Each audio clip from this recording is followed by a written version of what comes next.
Sorry అండి. అయ్యో బుగ్గని చుక్క కూడా పెట్టుకోకుండా ఏంటి? ఎవరయ్యా ఈ అమ్మాయి? చక్కగా కలివిడిగా సిగ్గు లేకుండా తిరుగుతుంది. పెళ్లి కొడుకు తరపున బంధువా? కాదమ్మా. అయితే మరెవరు?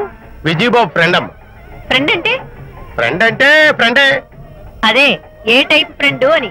అసలు ఆ ఫ్రెండ్షిప్ ఏంటో నాకు అర్థమైతే కదమ్మా మీకు చెప్పడానికి.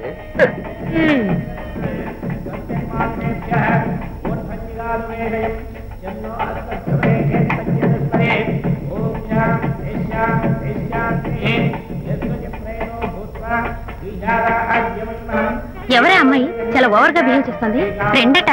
ఫ్రెండ్ అయితే మాత్రం అంత ఓవర్ గా మీద పడి ప్రదర్శించుకోవాలా? అతి కాకపోతే ఏమైనా మన శాంతి చాలా జాగ్రత్తగా ఉంటే మంచిది. Sir coffee sir. కాఫీయా? టీ తెమ్మంటే కాఫీ తెస్తావురా? లేదు సార్, మీరు కాఫీ తెమ్మన్నారు సార్. కావాలంటే ఆయన అడగండి. కావాలంటే ఆయన అడగడం ఏంట్రా? మగ పెళ్లి వారు అబద్ధాలు చెప్తారా? టీ తెమ్మన్నా మేము అలాగైతే చెప్తా. పెళ్ళి ఆపు చేస్తారు. వద్దు సార్, వద్దు. మరి మీరు టీ తెమ్మన్నారు, నాకు కాఫీ లేదు. టీ తెస్తారు సార్. కర్మ టీ తీస్తా.